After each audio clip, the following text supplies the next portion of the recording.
fact is, Farrukh Dhondy, you may like it or not, if they wanted to win hearts in India, all they needed to do was ensure that the BBC apologized for what Jeremy Clarkson said about roaming around India with a Jaguar fitted with a toilet. That was the worst cultural stereotype. The Indian government actually sent in a letter which the British government didn't bother to reply to. Welcoming into this debate right now, Virendra Kumar Sharma is the British Labour Party. Can I please tell you? Yes. Can I please say that you are very concerned with the image of India? I am much more concerned with the fact that the disparity of incomes in India, the disparity of development, the uneven development of India is much more important than what Jeremy Clarkson says about toilets or indeed how much aid is being given. Governments should concern themselves with that. That is India's concern. It's not the concern of a country that gives peanuts, and that also forces those peanuts upon us. The question is, therefore, Nisha... Absolutely, but... No, one minute. Virendra Kumar Sharma, welcome from Jalandhar. Nisha Agrawal, what's your take on this? You're the CEO of Oxfam. How important is this, what is being described by the Indian government as peanuts? I mean, we have to see what we are calling peanuts. 0.4% of GDP if we are calling peanuts.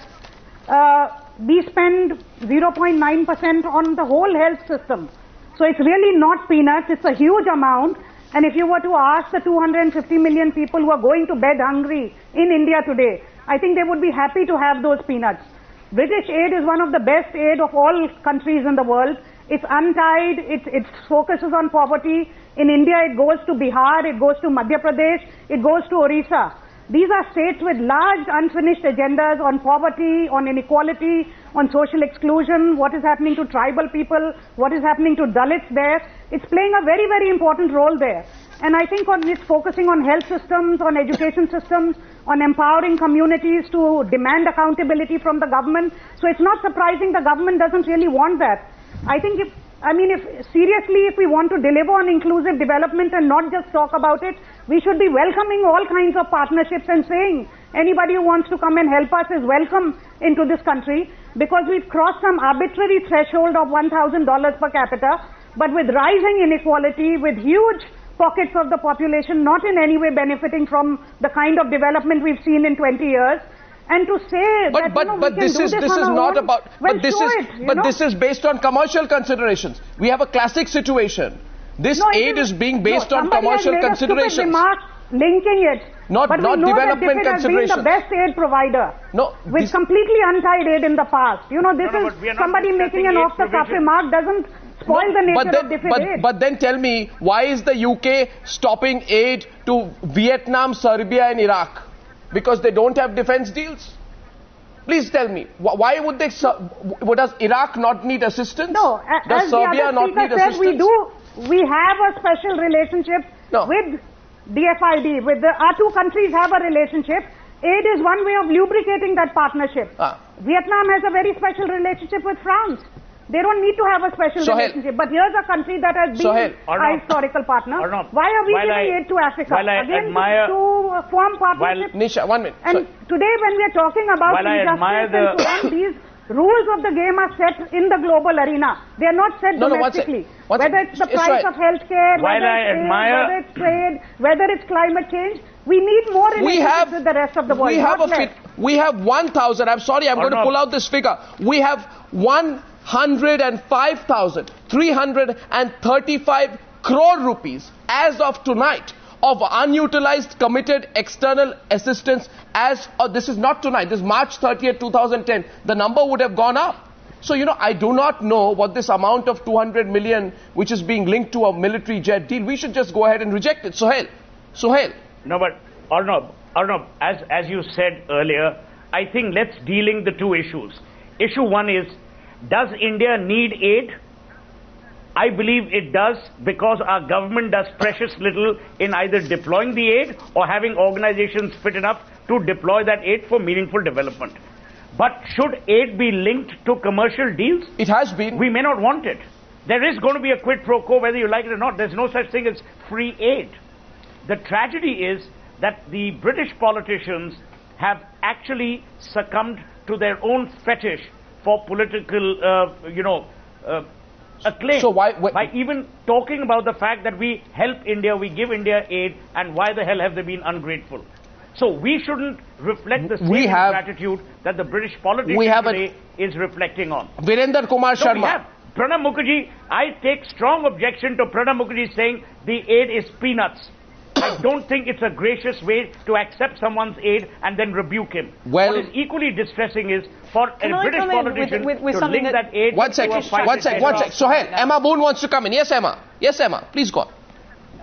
This is a question that British taxpayers are asking right now as they read these headlines in our newspapers over here, is why is it that when the Indian government can afford a space programme, it can't afford to help its own poor? No one in Britain disputes the fact that there are very, very many, great number of very poor people in India, as well as the fact that there is a side of India that is prospering, that is doing well, and that was put into the category of being a middle-income nation by the World Bank. But there is that side of India that has those very poor people. Nobody disputes that. Our issue is that the entire amount of money that we send to India in aid from the UK, that sum total is 1/3 of what is spent on the Indian space programme. Why can't India help its own poor? That's what British taxpayers want to know.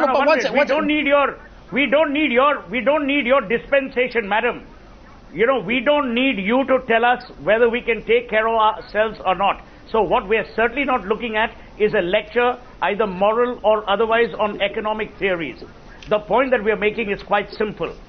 The British should not have linked the defense deal to aid and made it so blatantly so. Which they have. Whether the British government needs to spend money on British subjects is a matter for the British government to decide. Yeah, exactly. I quite agree with you that the trade shouldn't be linked to the aid. Our politicians behaved in an ungrateful But the fault is with the British. Please don't give us your hand-me-down moral lecture. The fault is with the British. Okay, we don't need that lecture at this stage.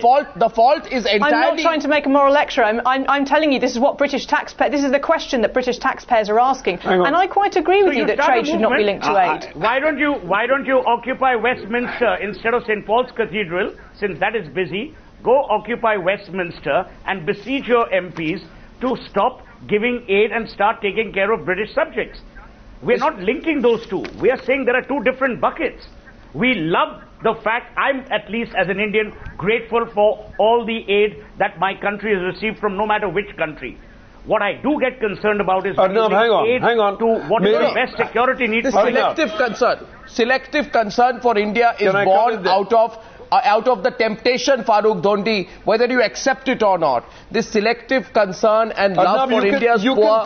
You can tell Emma not to give you moral lectures, but I'm a person of Indian origin, I'm an Indian, and I think that Pranab Mukherjee and Nirupama Rao, while refusing the aid, ought to say what they are going to do about the disparities in India itself. Well, that is the concern of the Indian government. And I'm not giving you a moral lecture. I'm trying to point out that you are more concerned with the image of India than with the poverty and with the absolutely Farrukh, you're wrong.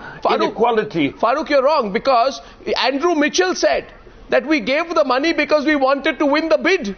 We wanted to sell the Typhoon. That's why we were giving the money. He's blown the lid off. It is totally irrelevant to the real thing. You're talking about Andrew Mitchell's foolishness. Okay, Andrew Mitchell is an idiot.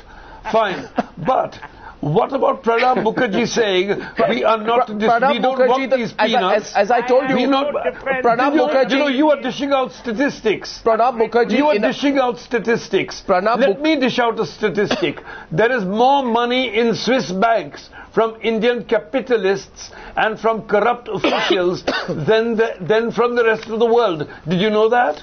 I don't know, but it is slightly embarrassing that Pranab Mukherjee I'm told the stories in Washington, the British Chancellor of the Exchequer refused to let go of his hand till he agreed to continue to take the aid. I mean, this is something that the British taxpayers must ask. And if it was aimed at the bid, you might as well stop. Virendra Kumar Sharma, where do you stand, sir? Mr. Sharma, where do you stand?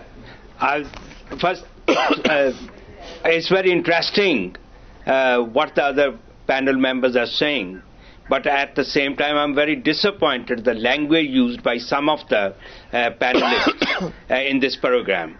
As a member of British Parliament and as a participant in the British debate only about 3 to 4 days ago, I can confirm that the majority parliamentarians, including the Prime Minister of the country, though disappointed that when they did not get the contract, but there is no link between the aid and the trade at this time. And nobody is saying that we should be withdrawing rather than only few individuals. Can you tell me, sir? There's no such move. Mr. Sharma. There's no such move. Mr. Sharma, in Britain. Mr. Sharma, am I concerned? Mr. The campaign is to